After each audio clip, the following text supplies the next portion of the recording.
이 시간 하나님께서 우리에게 주시는 말씀은 누가복음 4장 39절부터 44절까지 말씀입니다. 신약성경 95면입니다.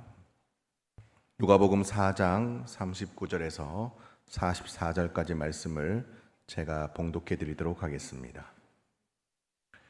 예수께서 가까이 서서 열병을 꾸짖으신데 병이 떠나가고 여자가 곧 일어나 그들에게 수종드니라.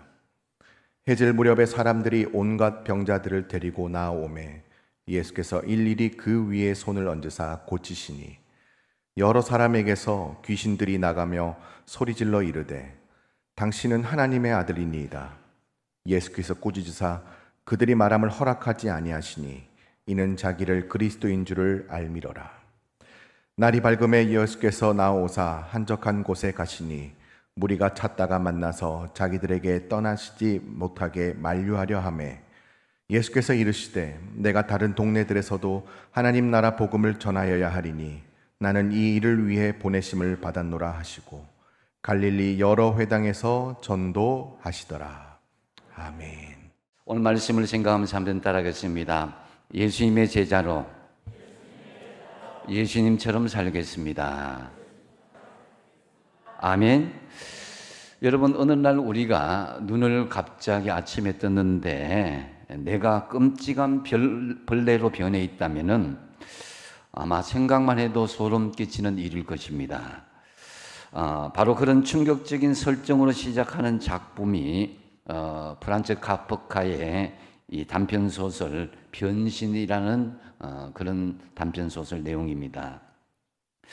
벌레로 변한 자기를 보고 가족들은 기절초풍하고 집에 있는 혼비백산에서 도망쳐 버립니다. 그래서 어머니가 기절하고 아버지는 이 지팡이로 그를 위협해서 방으로 들여보낸 뒤에 문을 확 닫아버리죠. 결국 주인공은 가족들에게 완전히 외면당한 채 버려져서 희망을 잃고 서서히 자신의 방에서 죽어가는 내용을 표현하고 있습니다. 여러분, 내가 벌레가 된다는 것 사실 상상하기도 싫은 일일 것입니다. 그런데 예수님이 바로 그 주인공과 같이 하나님이 인간의 몸으로 입고 오셨다라는 것이죠. 창조주 하나님이 피조물인 사람이 되어서 그것도 모자라서 사람의 죄를 뒤집어쓰고 십자가에 달려 죽으셨다. 이것은 도무지 우리가 이해할 수 없는 하나님의 전적인 은혜일 뿐입니다. 이토록 하나님은 우리에게 은혜와 사랑을 베푸셨는데 이제 우리는 이 부분에 대해서 알고 깨닫는다면 우리가 어떻게 살아야 될 것인가를 분명히 설정하고 살아야 될 것입니다. 바울은 고린도전서 11장 1절에서 이렇게 선언하고 있습니다. 내가 그리스도를 본받는 자가 된 것 같이 너희는 나를 본받는 자가 되라. 여기서 이 그리스도를 본받는 자란 바로 내가 예수로 살아가는 것이다 라고 말할 수 있는 것입니다. 한번 따라하겠습니다. 예수로 살자. 한번 더 하겠습니다. 예수로 살자. 예, 저와 여러분 모두 예수님처럼 사시길 바랍니다. 우리가 예수로 살기 위해서는 우선은 육신의 몸으로 오시고 하나님이신 예수님을 잘 배우고 알아야 할 것입니다.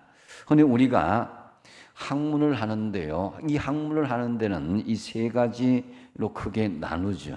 첫째는 자연의 세계를 공부하는 것이 있는데 그것이 자연과학이라는 것이고, 또 이 자연과학은 바로 만물의 이치를 연구하는 학문이다라고 할 수 있습니다.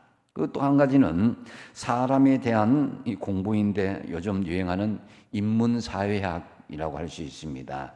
사람은 어떤 존재인지, 어디서부터 기원하는지, 왜 살아야 되는지 이런 부분에 대해서 공부를 하게 되죠. 그리고 하나님에 대한 공부, 곧 신학이 있습니다.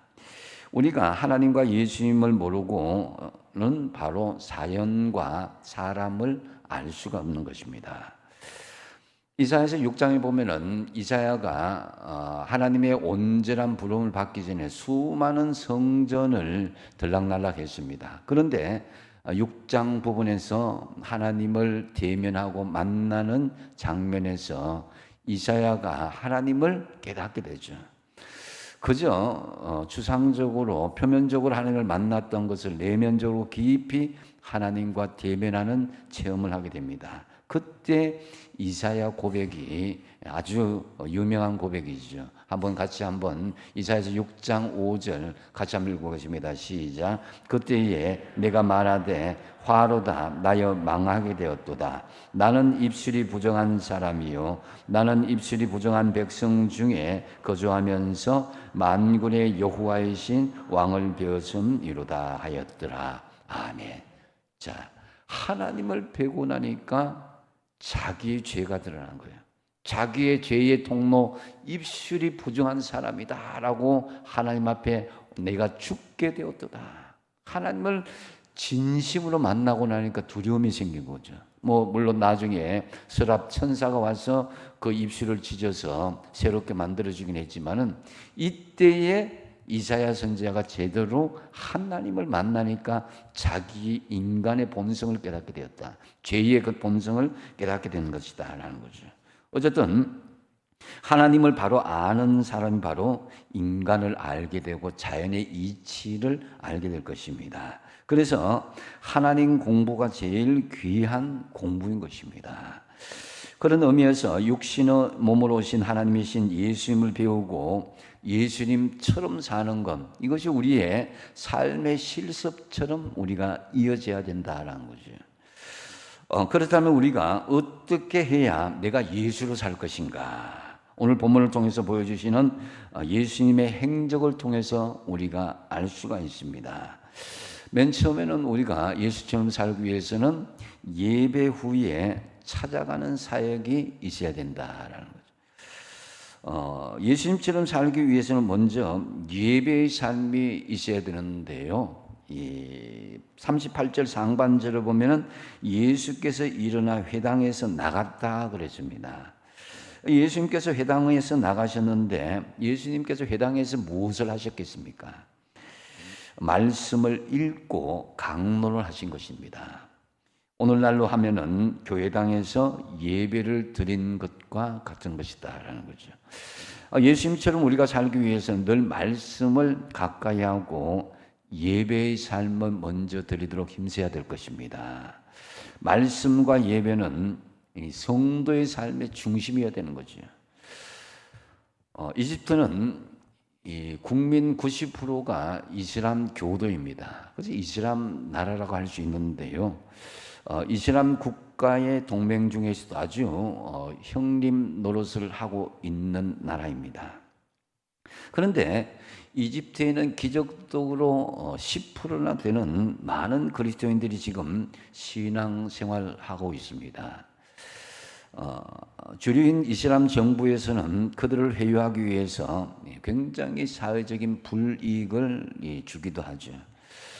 그들은 아무리 공부해도 좋은 직장에 다닐 수가 없고 또 특히 이제 정부 기관에 입사할 수도 없는 제도적인 그 장치를 두었습니다.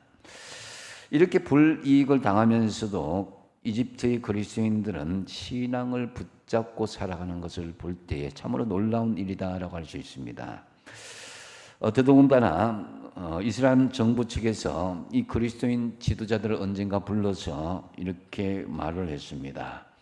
이게 왜냐하면은 그들이 이제 영향을 끼칠까 싶어서 이슬람 사람들에게 그들끼리의 공동체를 형성할 수 있도록 제안을 했는데 그 제안에 가만히 내용을 들어보면은 그건 참으로 불편한 제안일 수도 있는 내용이었습니다. 그것은 바로 너희들에게 신앙의 자유를 주겠고 그 대신 너희는 모카탐이라는 그 곳에 가서 쓰레기가 그 이집트의 모든 도시 그 수도권의 쓰레기를 모으는 곳입니다. 그곳에서 신앙의 자유를 주겠다라는 거죠. 그래서 그곳에만은 예배의 자유를 주겠다는 것입니다. 모카탐 지역에서. 이 모카탐 지역은 이집트 수도에서 버리는 모든 쓰레기가 모이는 곳인데요. 그런데도 그들은 조금도 망설임 없이 그것을 선택했습니다. 그리고 지금까지 그 믿음의 후손들이 손으로 쓰레기를 분리수거 하면서 살아가고 있는데 그 동네에는 곳곳에 이 십자가가 공개적으로 있습니다. 그래서 그리스도인들이 거기에 또 순례를 가기도 하고 방문해서 은혜 받기도 하는 지역이기도 합니다. 그들은 예배 때마다 깨끗이 몸을 씻고 깨끗한 몸을 입고 2만 명가량 수용할 수 있는 동굴교회, 목화탐 동굴교회에서 예배를 드립니다.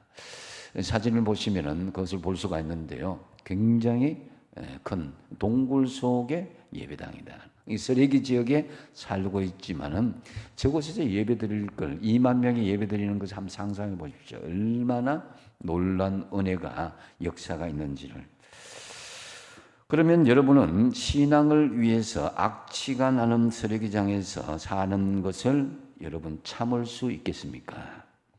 예배를 위해서 가진 것과 기득권을 내가 내려놓을 수 있겠습니까?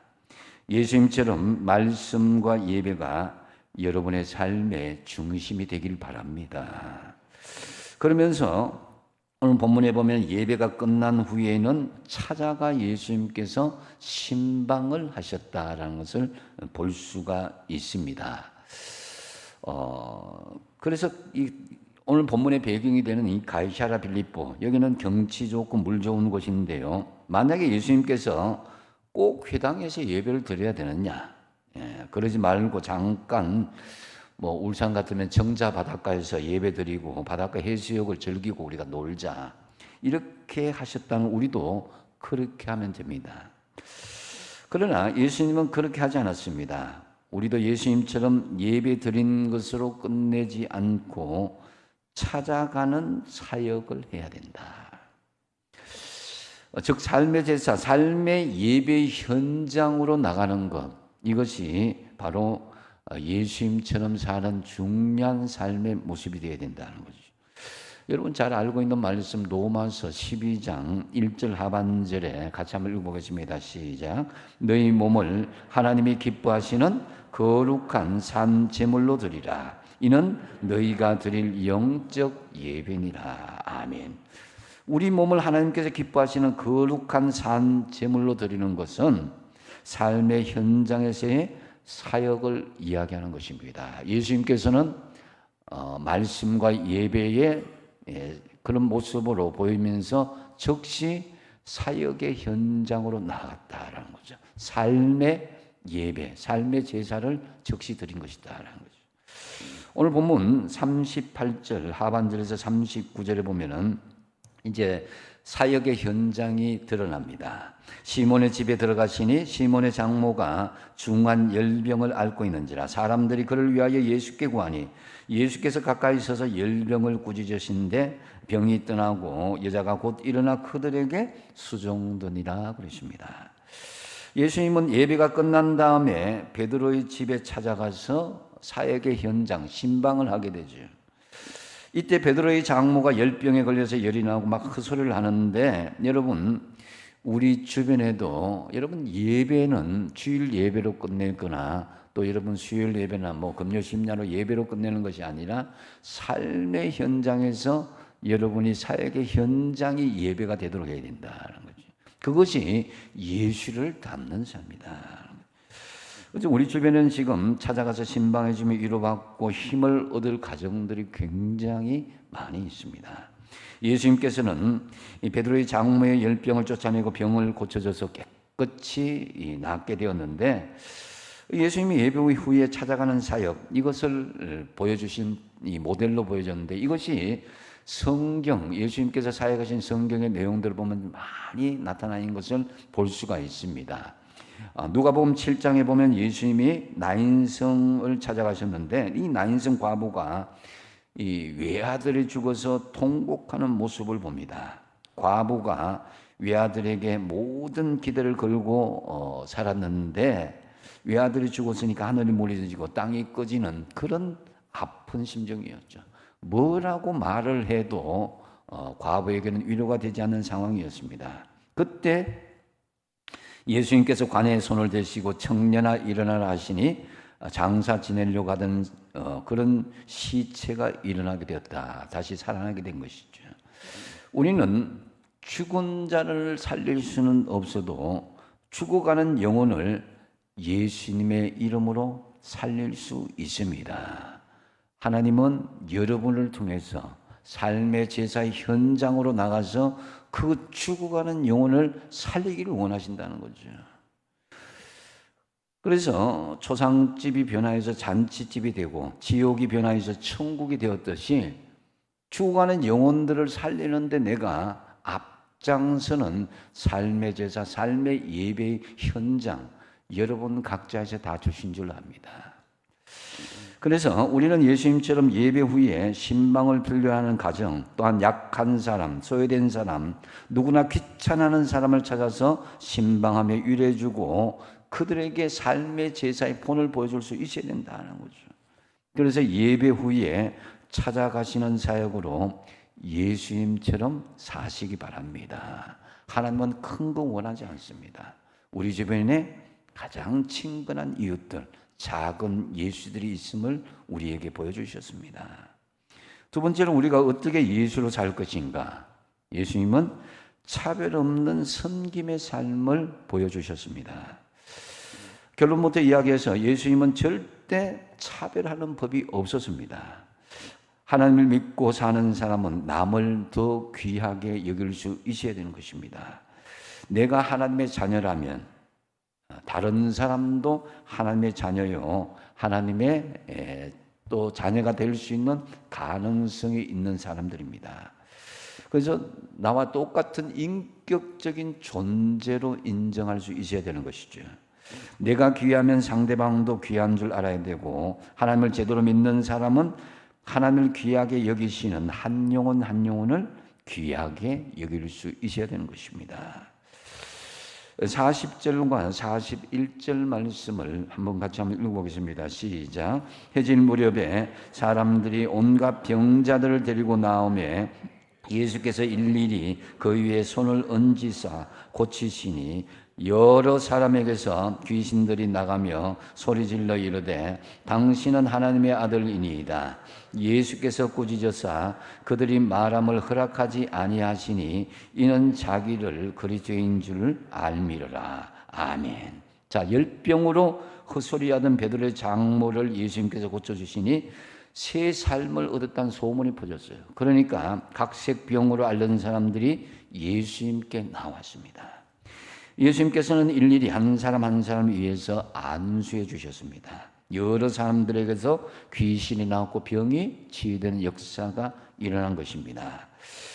얼마나 힘들었겠어요. 귀신 들린 사람, 여러분 옛날에 귀신 들린 사람 참 많았습니다. 참 정신병원에 가지 않으면 집에서 그 짐승처럼 가둬진 그런 사람들이 있죠. 사람 대접을 제대로 못 받는 상황이었을 것입니다. 근데 예수님께서는 그 몰골이나 외형에 그렇게 차별 없이 나아가서 그들에게 안수해 주시고 치유해 주셨다라는 거죠. 많이 가진 사람이냐 못 가진 사람이냐 이 빈부의 문제가 아니라 예수님은 그 생명 자체를 귀하게 보신 것이다라는 거죠. 우리는 우리의 삶의 지위 이전에 그 생명을 귀하게 여기는 마음들이 있어야 됩니다. 예수님은 차별하지 않고 일일이 한 생명 한 생명 모두 하나같이 영접하고 그들을 받아들였습니다. 사람 대접을 하는 예수님이신데 우리도 사람을 차별하면 안 될 것입니다. 내가 사람 위에서 다른 사람을 깔본다는 거 이건 교만이죠. 사람 위의 자리는 오직 하나님밖에 없습니다. 사람 위에서 사람을 차별하는 자를 하나님께서 대적하시는 이유가 뭡니까? 그것은 바로 그 자리는 하나님의 자리이기 때문입니다. 그만한 자, 교만한 사람은 마귀의 종일 뿐입니다. 여러분, 우물 안에 사는 개구리와 백두산 계곡에 사는 호랑이 중에 누가 더 교만할까요? 당연히 우물 안 개구리입니다. 호랑이는 넓은 세상을 바람처럼 다니면서 이 세상에는 자기보다 더 크고 무서운 존재가 얼마든지 있다는 것을 알지만은 그러나 우물 안 개구리는 천하에 자기가 제일이라는 확신을 가지고 살기 때문에 교만의 극치를 달릴 수가 있다라는 거죠. 여러분, 교만하지 말고 예수님처럼 차별 없이 겸손히 섬기도록 하시기 바랍니다.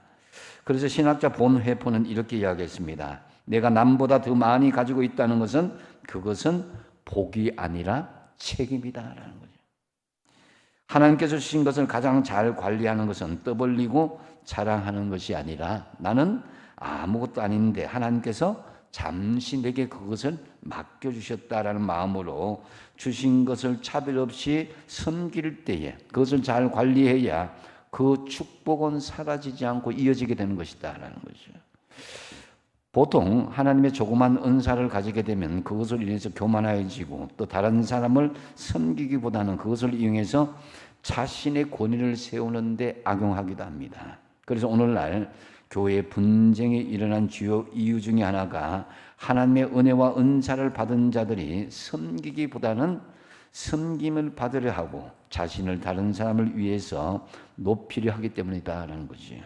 이런 모습은 하나님의 영광을 도둑질하는 것이다라는 것입니다. 그러므로 여러분, 하나님께서 주신 은혜와 은사, 세상적인 축복을 가지고 교만하기보다는 예수님처럼 차별 없이 겸손히 섬기는 일에 사용하셔야 될 것입니다. 예수님처럼 사시고자 한다면 예수님처럼 차별 없이 섬기는 여러분 되시기 바랍니다. 세 번째로 우리가 어떻게 해야 예수로 살 것인가? 그것은 전도 사명에 충실하는 것임을 예수님께서 보여주고 있습니다. 42절 말씀 같이 한번 읽어보겠습니다. 시작. 날이 밝음에 예수께서 나오사 한적한 곳에 가시니 무리가 찾다가 만나서 자기들에게서 떠나가지 못하게 만류하라 하시며, 자, 날이 밝자 병자가 엄청 몰려왔습니다. 그러나 예수님은 새벽에 혼자 한적한 곳에 가셔서 기도하시는 것을 볼 수가 있습니다. 무리가 찾다가 막 헤매다가 결국 예수님을 만났습니다. 그리고 여기서 떠나지 말라고 간곡하게 만류를 하게 되죠. 다른 곳은 상관하지 마시고 우리와 같이 있자는 것입니다. 이에 예수님은 단호하게 이것을 거절합니다. 왜 그럴까요? 그것은 바로 43절과 44절에 볼 수가 있는데요. 예수께서 이르시되 내가 다른 동네에서도 하나님의 나라 복음을 전하여야 하리니 나는 이 일을 위하여 보내심을 받았노라 하시고 갈릴리 여러 회당에서 전도하셨다 그러십니다. 내가 너희 집에만 너희 동네만 있으면은 저 동네 사람들은 어떻게 하겠냐는 것입니다. 하나님이 예수님을 이 땅에 보내신 것은 전도를 하기 위해서 보내셨다고 자신의 사명을 예수님 스스로 밝혀주셨습니다. 사명을 위해서는 한 곳에 매여 있는 것이 아니라 끊임없이 전진하고 나아가야 되는 것입니다. 머물러 있으면 안 됩니다. 이 정도 하면 되겠지라는 생각을 가지지 말고 사명은 우리의 숨이 끊어지는 그 순간까지 이어지게 되는 것입니다. 우리 성도의 가장 큰 사명은 전도의 사명입니다.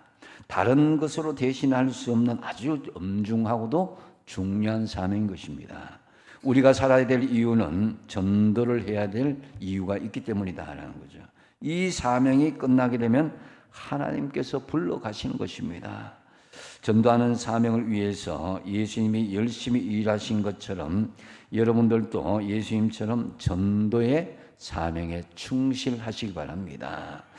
예수님은 전도의 사명에 충실하셨는데요. 예수님처럼 살기 위해서 이 전도의 사명을 망각하지 말아야 된다는 거죠. 여러분 자세히 보면요. 목적지가 없고 사명이 없이 사는 사람들은 불쌍한 사람입니다. 왜냐? 내가 효도할 사명이 없다면은 그것은 고아가 되는 거죠. 그 사람 고아라는 거죠. 또 학생이 사명이 없으면 그 학생은 배우지 못하고 있다는 거죠. 또 부부의 사명이 없으면 가정이 파탄나 있다는 것입니다. 반대로 사명이 있다면 그것은 복된 것입니다. 내가 부모님을 모시고 효도할 사명이 있다면 그 가정은 행복한 가정이겠죠. 공부할 사명이 있으면 건강한 학생, 목적 있는 학생이 됐다는 것이고, 또 아내의 사명이시면 시집가서 남편과 잘 살고 있다는 뜻입니다. 어머니의 사명이 있으면 아들, 딸 잘 낳아서 잘 키우고 있다는 의미고요. 하나님께서 우리를 세상에 보내실 때 우리는 사명 없이 보낸 사람 한 사람도 없습니다. 그래서 사도행전 20장 24절 사도 바울의 고백을 같이 한번 읽어보겠습니다. 시작. 내가 달려갈 길과 주 예수께 받은 사명 곧 하나님의 은혜의 복음을 증언하는 일을 마치려 하면은 나의 생명조차 조금도 귀한 것으로 여기지 아니하노라. 아멘. 우리는 바로 이 사명을 위해서 태어났고 사명을 위해서 살다가 사명이 닿은 날 주님 앞에 가는 것입니다. 사명을 다하기 전에 우리는 우리의 생명을 끝낼 수는 없습니다. 그래서 사명에 충실한 사람이 가장 훌륭하고 복된 사람이다라는 거죠.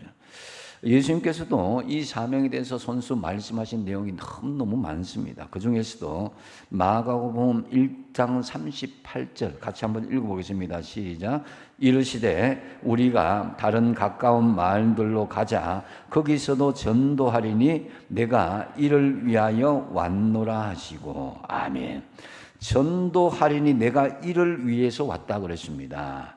전도 사명에 충실하는 것이 바로 예수님이 오신 목적이요. 또한 우리가 예수님처럼 살기 위해서는 전도의 사명에 충실해야 된다는 것입니다. 물론 교회는 구제도 해야 되고 사회봉사도 열심히 해야 되고 치유사역도 해야 되고 문화사역도 열심히 해야 됩니다. 하지만 이런 사역들이 전도보다 앞서고 선교보다 앞선다면 그것은 우선순위가 뒤바뀐 것이다 라고 할 수 있습니다. 예수님의 사역이 그랬던 것처럼 어떤 일도 이 전도 사명보다도 우선시 될 수는 없다는 거죠.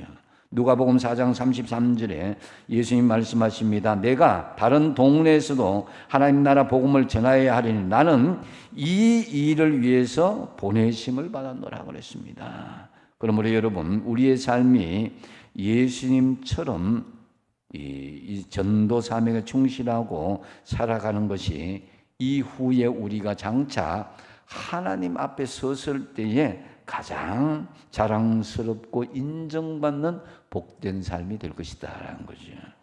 특별히 주의할 것은 전도는 내가 아닌 다른 사람이 하니 나는 그냥 얹혀서 가면 되겠지라는 그런 아니란 생각을 버려야 될 것입니다. 예수님처럼 내가 전도의 사명의 주체가 되어야 됩니다. 만약에 전도에 자신이 없다면요, 하나님 앞에 그 전도의 담대함을 달라고 기도해 보십시오. 그러면 내가 하는 것이 아니라 성령께서 하나님이 도와주시는 거예요. 그래서 주님께서 우리 주변에 구원할 영혼들을 많이 붙여주셨습니다. 내가 무관심과 아무런 복음을 전하지 않는다면 에스겔서의 말씀처럼 그들을 구원하지 못하고 지옥 가게 될 핏값을 내가 너희에게 물을 것이다 이렇게 할 수 있습니다. 우리는 예수님의 제자요. 그렇기 때문에 예수님처럼 살아가야 되는 것입니다. 그런 우리는 주변에 믿지 않는 사람들을 향하여서 항상 하나님 항상 저 사람 좀 구원받게 해주십시오. 이런 마음으로 다가설 수 있어야 됩니다. 시장에서 장사하는 사람들 만나면은 이 사람 이 물건을 사고 팔면서 이 사람 꼭 하나님 구원받게 해주십시오. 기도하면서 그렇게 하는 거예요. 또한 직장에서도 마찬가지로 저 사람은 구원을 받을 수 있도록 내가 기도할 수 있어야 되고 그 직장에 구원받지 못한 영혼들에서 기도할 수 있어야 되는 것입니다. 병원에 가서도 여러분 많은 사람들이 있지만은 육신적인 질병도 치유하는 것도 중요하지만 영적으로 치유받고 구원받게 하는 기도하는 것. 여러분들이 갑작스럽게 병원에 입원하게 되었을 때에 여러분 주변에 있는 사람 붙여주신 거예요. 제가 감옥에 갑작스럽게 들어가신 그분은 정말 사회적인 저명 인사로 지위가 높았지만은 내가 왜 여기 와 있는지 알겠다는 거예요. 그 영혼을 구원시키기 위해서 정말 예수 믿은 지도 얼마 되지 않는데도 얼마나 전도에 열심을 하는지 모릅니다. 그래서 여러분 어떤 상황이든 간에 예수님을 본받아서 전도의 사명에 충실하시는 저와 여러분 되시기 바랍니다. 말씀을 정리합니다. 오늘날 교회를 다니는 사람들 누구든지 예수 믿는다고 말을 합니다. 그런데 그 믿는다는 증거, 다시 말해서 예수를 믿고 있다는 증거를 확실히 행동으로 보여달라고 하면 그 증거를 보여줄 수 있어야 되는 것입니다. 그런데 만약에 그렇지 못한다면 이것은 제대로 믿는 모습이 아니라는 것입니다. 그냥 종교적인 행위만 하고 있을 뿐입니다. 믿음은 무엇을 아는 지식에 머물러 있는 수준이 아닙니다. 믿음은 되겠지 하는 가져 막연하게 생각하는 희망사항도 아닙니다. 믿음은 우리의 삶의 현장에 구체적인 증거와 실상으로 드러내는 것입니다. 바로 예수님처럼 이 땅에 거룩하고 선한 영향을 분명히 보여줄 수 있어야 되는 것이죠. 예수님은 우리의 모델입니다. 우리는 예수님의 제자이기 때문에 예수님처럼 살아야 됩니다. 그래서 여러분 우리가 어떻게 해야 예수로 살 것인가? 첫 번째 뭐라고 그랬습니까? 예배 후에 찾아가는 사역이다라는 거죠. 예수님은 말씀과 예배 후에 직접 찾아가는 사역, 삶의 제사를 현장에서 친히 찾아 나섰습니다. 말씀과 예배가 삶의 예배로 이어지도록 해야 된다라는 거죠. 두 번째 뭡니까? 차별 없는 섬김의 삶이다라는 거죠. 하나님께 주신 은혜와 은사, 세상적인 축복을 가지고 교만하지 않고 예수님처럼 차별 없이 겸손히 섬기도록 하십시오. 그리고 세 번째 뭡니까? 우리는 그것을 전도의 사명에 충실하는 것이다라는 거죠. 믿지 않는 사람들, 우리 주변에 수많은 사람들을 붙여주셨습니다. 그 이유가 다 있죠. 나를 통해서 하나님이 구원하시게 하는 이유가 있습니다. 여러분, 예수로 사시기를 힘쓰시기 바랍니다. 한번 따라하겠습니다. 내가 예수로 살겠습니다. 한 번 더 하겠습니다. 내가 예수로 살겠습니다. 내가 예배드리고 찾아가는 사역에 충실하고 차별 없이 병자와 죄인들을 만나고 치유받고 구원받게 하시고 또한 전도 사명을 잘 감당함으로 우리가 장차 주님 앞에 서는 날 칭찬과 상급을 받으시는 저와 여러분 다 되시기를 축복드립니다. 기도하겠습니다.